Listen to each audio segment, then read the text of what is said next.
Welcome to the latest edition of Lunchtime Learning. I am delighted to be joined today by Jacqui Courtier, who is the co-director and lettings director of Plymouth Homes down in the southwest.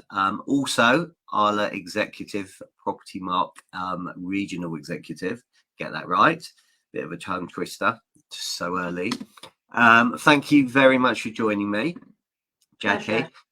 Tell us a little bit about yourself. How did you manage to get into property? Wow, that's a really good question. When I first moved to Plymouth, actually, I was homeless. And I ended up moving into a bedsit, and I was unemployed, didn't really know what I wanted to do. Then one day there was a job training scheme created by the wonderful Maggie Thatcher, so that shows how old I am. And the job training scheme was basically a scheme to get people who were unemployed into the workplace to create experience and to provide them with some additional skills. And in my case, I wanted to learn to drive. So I joined this scheme, and the scheme was that I would go and work for estate agents free of charge, and my benefit would be that I would learn how to drive. I never looked back. It was absolutely the best thing I have ever done in my life. It was a good decision.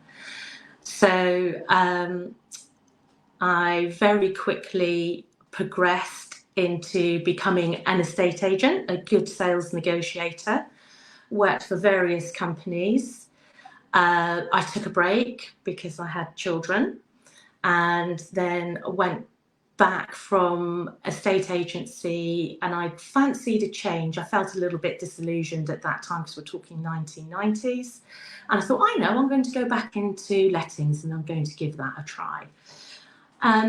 And I went back part-time, and that would have been 25 years ago. I stayed with that company for 12 years, became a non-executive director. And then one day I decided that it was time for me to leave and for me to create my own business model. During that time, I bought and sold property, kept property, became a landlord myself. And then, as I say, decided to set up Plymouth Homes residential lettings. That then became Plymouth Homes Lettings, and I have a unique business model. So that was one of the reasons why I decided to set up my own business, because I felt there was a market out there to provide both landlords and renters with a really positive customer experience. Is that in lettings, a really positive customer experience? Does that happen? No, I know. Yes, it does. Yes, it does. Yes, it really does. And I say that with complete pride as well. Yes. So the way that I like to do business is obviously honesty, transparency. But something that I have learned over the years is empathy. Empathy is really, really important. What I do here, or what we do here, we've got to remember, that whole saying of an Englishman's castle is his home. And that is absolutely right. Everybody's entitled to good accommodation, good living area, and good management, whether you're a private landlord or whether you're a letting agent. So I am quite fussy. I don't take on all of my landlords. I want to make sure that they fit in with the Plymouth Homes residential lettings, Plymouth Homes lettings model. And it's all about doing the right thing. So going back to empathy, and the reason why I do things different here at Plymouth Homes Lettings, the day-to-day things that cause frustration. So a classic example would be the heating's broken and the landlord doesn't have any money to actually get the heating in place. So what I will do is I'll say to my landlord, don't you worry about that. We will get the central heating put in. We will sort out the payment, and then we will work out something with you to ensure that it's comfortable for you. And by being able to do that means that the tenant is not left without any heating, and the landlord is not put under any further stress, which then enables that tenancy to progress without any issues. Because as we all know, if there's no heating in the property, and especially when it's cold, the renter's quite within their right to be upset about that. So we work with that. The other times where empathy really, really is required, rent arrears. So in my opinion and in my experience, there are people obviously that do just stop paying their rent for whatever reason. You do have the bad tenants, if you like, out there. But in my experience, 10 out of 10, when a renter stops paying their rent, the very first thing that I will do is pick up the phone and go and see them at their home, or invite them into the office and have a discussion with them and find out what it is that's gone wrong and what it is that I can do to help them. And I can sit here with complete pride and say to you that I have probably saved at least 30, 40 tenancies where people have been able to stay in their home and they do still live there, and I don't have any rent arrears. I have a really happy landlord, and I have really happy renters who appreciate the fact that we've put extra time and effort to resolve their issue. Because of course, when they stop paying their rent, they're already stressed. What's the point of sending them a horrible text or an email? If you don't pay this, that's what's going to happen. Because when things go wrong, you really need somebody there to help and support you, not to hit you with a stick. 100%. Well, you answered that. That was the longest answer I think I've ever had. So how you got into how somebody got into property. But can I pick the bones of everything you said? Yes, please do. Is it okay to drink tea? Oh, you can drink whatever you want. People have drunk a lot. It's too early for wine. A lot stronger after speaking to me. No, you please help yourself. So, I love the fact that you said you're a pretty unique model. How did you come up with the uniqueness? Where did that all come from? Was it you being a landlord? No. It was because in my role when I was employed, I recognised repeated frustrations.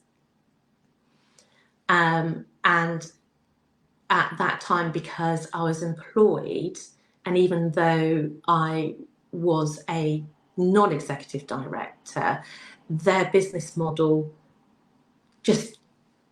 their business model wouldn't allow for me to be able to change things.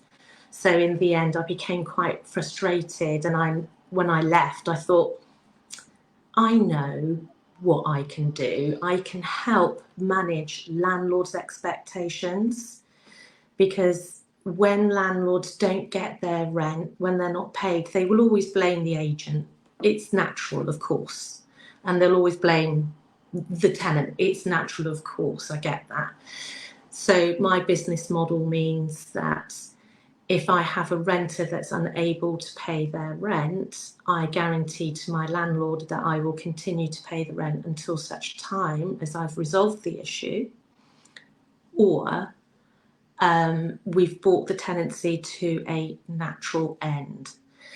And the reason why the truth of the matter there is, the reason why I do that, when there is a situation where people don't pay their rent, it causes a great deal of anxiety for the landlord. So in the nicest possible way, by me making sure that the landlord is okay, gives me breathing space to be able to look at the situation diplomatically, pragmatically, and again with empathy. And to date, I've not been proven wrong. I just say that with such a big smile on my face. Well, look, it's great that you've seen that you've got that. I suppose there's a market there for it, which is everywhere. But how do you then, there's going to be some people here thinking that's absolutely great, but if they're starting off, how can they afford to guarantee the rent's not coming in? Say that again, please, Stephen. You went out on me then. Okay, so I there's lost going to you. be some people. There's going to be some people that are watching this. They're going to be thinking, I love all of this. I love the uniqueness. I love the fact that Jacqui can guarantee the rent if there is a problem and the tenant's rent isn't coming in. But how can some agents who are watching this think, well, that's great, but if I was to do that, how am I going to finance that? Where's the money going to come from? Yeah, so it is a unique business model. So when I set the business up, I worked very hard to make sure that I have funds in place, because obviously we have to work to the accounting rules and ARLA Propertymark rules. Actually, going back to that question, the secret is in making sure you choose the right type of applicant for the right type of property. So that's why, because the systems we use to make sure we put the right person into the right property also includes an interview with them. If things go wrong, do we feel that we can converse with that person? Are they going to be reasonable? So it's about getting it right from the beginning. You need to have, to be able to do it the way that I do it, you need to have cash funds that belong to company that can be used to cover that period, that time, until you can get the rent arrears in. Basically just very careful. I think it's intuitive. Yes. Yeah. Sometimes it is intuitive.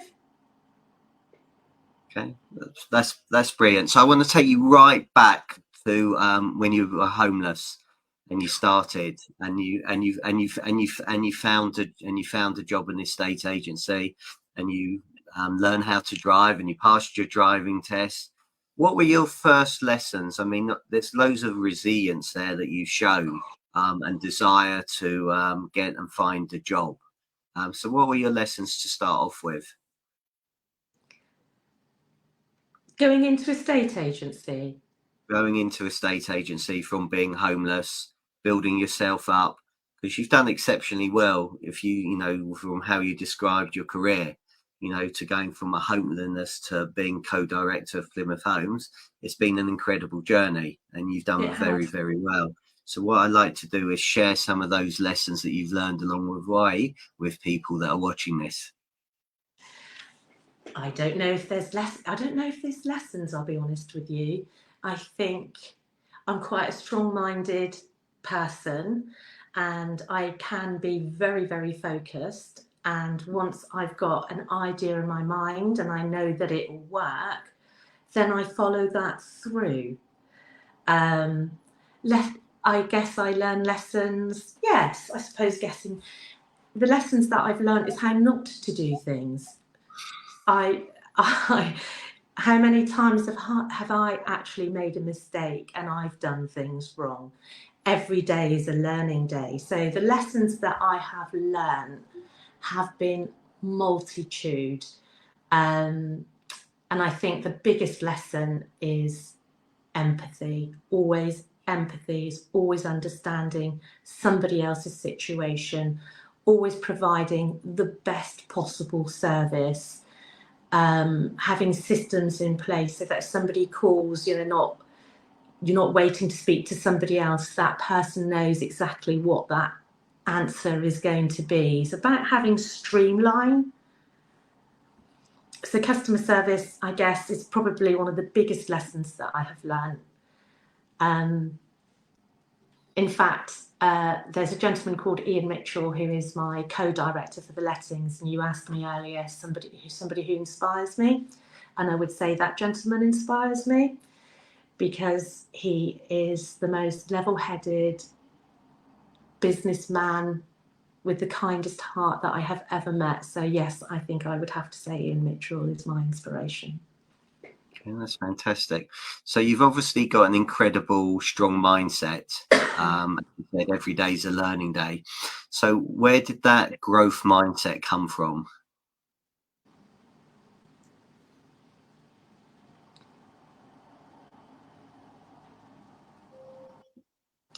My own personal standards and my own personal morals of always wanting to do the right thing. And I guess I am competitive, although I am a very good loser. I like to be really good at what I do. I want to be known as not the biggest agent, but certainly the best. I would love to be known as that. People who come across me will know that I will listen to them and treat them fairly. Brilliant. Look, you've talked a lot about empathy. You've talked a lot about listening and communication, which are all skills that you need to be that best agent out there. What other skills do you think are needed for agents to be a top performer in lettings, apart from those? Communication, verbal communication, talk to people, not email. Why do you think people hide behind? See them face to face. Why do people hide behind email then? Oh, there could be various contributing factors to that. It could be lack of training, such a busy office. Some companies may prefer email because they want that nice email trail. I do like that email trail as well, but again, always followed up with a conversation first. The trouble with email is that it's not personable. Yes, you can get a lot of information from there, and for some clients and renters that works for them, but in my experience, our renters and our landlords like to be spoken to. Email messages can be lost, misunderstood, misconstrued, and then before you know it, something that was just a little minor problem has grown into something much bigger, and dissatisfaction. So telephone conversation, I think, is meeting people. People buy people, don't they? And I think when you meet people and they see you, they can tell that you're honest, or that you want to do the right thing by them. So that's why I feel meeting people is really, really important. Perfect. So when you went by yourself, a lot of people struggle to find landlords to help grow and maintain their portfolio. Are there any tips that you can help people? I know obviously we've got loads of challenges in the rental sector at the moment with the rental reforms bill, section 21. A lot of landlords potentially are selling, interest rates going up, maybe coming down now. Any tips for letting agents watching this to try and find some landlords? At this present moment in time, in the current state of the market, my message is keep calm and carry on. Section 21, I love that you've mentioned that, because that's received really bad publicity. So, okay, Section 21 is going to be banned. My understanding of the levelling up is that they're going to strengthen Section 8, which will then still become a mandatory notice. there are some change in rules, so that if you decide you want the property back and your circumstances change, the white paper allows that you could ask somebody to leave because you need to move back in, because you need to sell the property, maybe even need a family member. But even if those circumstances were to change, I believe the rules are that you are not allowed to re-let the property for at least 2 months. And I understand why the Levelling Up has done that. And I do actually agree with it. I do think it's fair. I actually like the white paper. I might be the first person to say that, but it actually works. It fits actually quite nicely with my business model. So maybe that's why I like it so much. The reason why landlords are exiting the market, there are so many contributing factors, aren't there? I mean, let's look at COVID. Post-COVID, everybody decided that they have saved lots of money, so therefore they could go and buy themselves a new home, a bigger home, something with a garden. So all the prices were inflated at that time. And we saw the accidental landlords or landlords who decided that now is the right time to get out of the market because the prices are right. That's the reduction in profit with regard to the interest rates and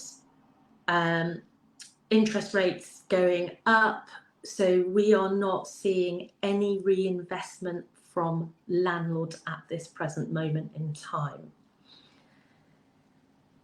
I know that there's talk about a lot of quick fixes out there to try and encourage landlords back into the market.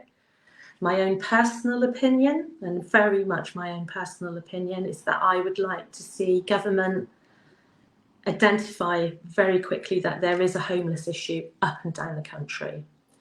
I would like the government to understand that there is need for the accidental landlord or for the landlord to come back into the private rented sector.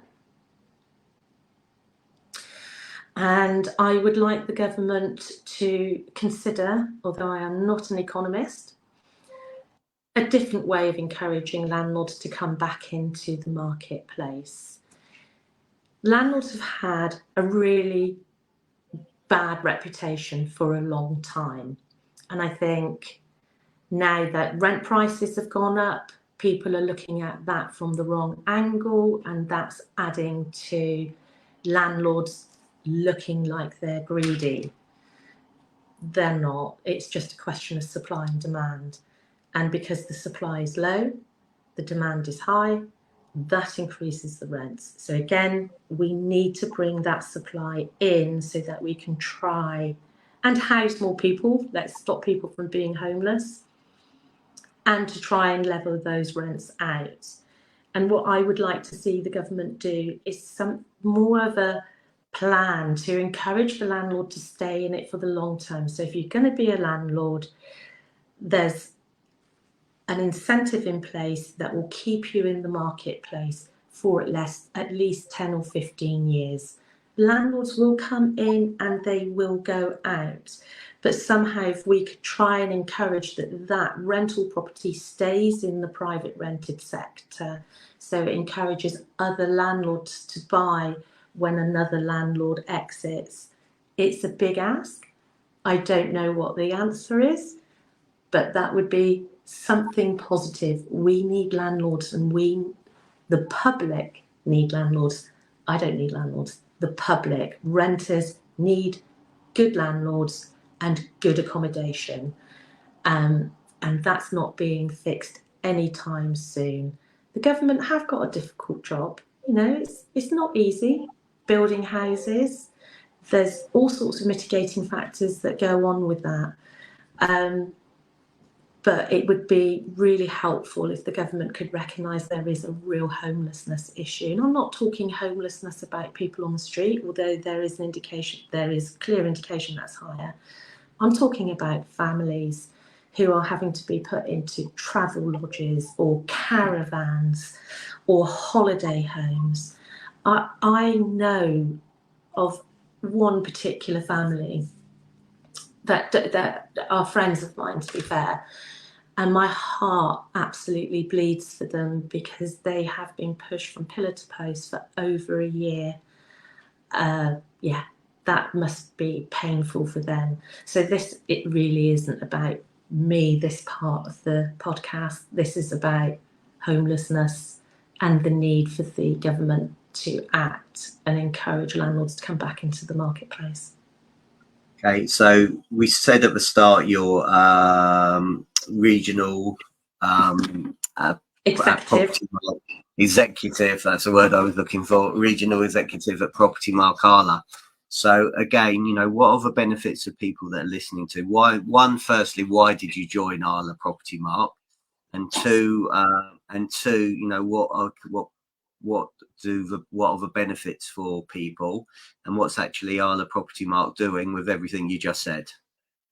Okay, so I joined ARLA Propertymark many moons ago, and the sole reason for joining ARLA Propertymark was for me to obtain professional development, knowing how and what to do when creating tenancies and managing properties, because everybody thinks it's easy to be a letting agent, don't they? All you have to do is open the door, get a landlord, find a tenant, but it isn't as simple as that. There is so much legislation, and that is the reason why I belong to ARLA Propertymark, because I get up-to-date, very quick, up-to-date information regarding continual professional development, changes in legislation, everything that a good letting agent should know and wants to know. The ongoing support with ARLA Propertymark is essential for me. I absolutely love the role, because this isn't just about me. The reason why I love the role is I'm there to help and support my competitors, if you like. So if they've got any questions or they're not sure about anything, they can give me a call and I can support them as well. And then again, if I don't know anything, I've got Propertymark that I can fall upon and say, look, I'm not quite sure about this situation. How would you deal with it? So the support there is phenomenal. I mean, it really leads me quite nicely into ROPA, the Regulation of Property Agents. I feel that any agent that belongs to ARLA Propertymark, you know you are going to have an exceptional standard of service, because those are the rules that we voluntarily abide by. So yeah, I love ARLA Propertymark and everything about it. Fantastic, thank you.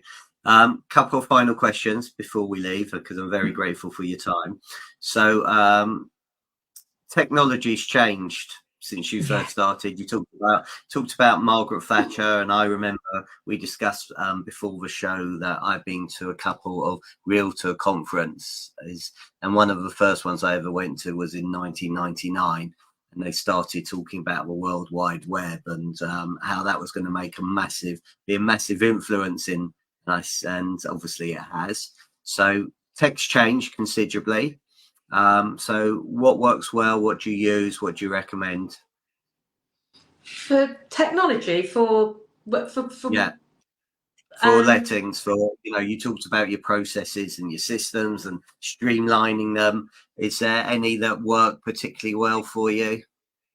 Yeah, I have this unique system, online maintenance and repair system that I absolutely love. Actually, there's a story behind that, because I actually created that one. I employed somebody to do it because I'm not that clever. I knew what I wanted. And there's lots of various maintenance systems out there, and I've looked at all of them, but I like this one because it streamlines so well.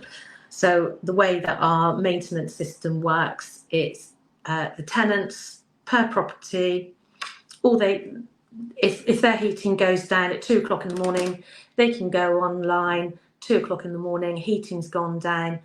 As long as it's on a Monday to Friday, and again, if it's an emergency, chances are we will have that heating sorted by 10 o'clock the following morning.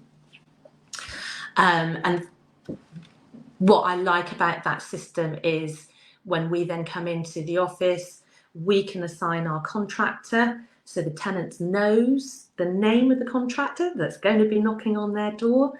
They can see his or her telephone number, so that covers us from a health and safety point of view, making sure no strangers go to a house, people don't inadvertently let somebody in that they shouldn't.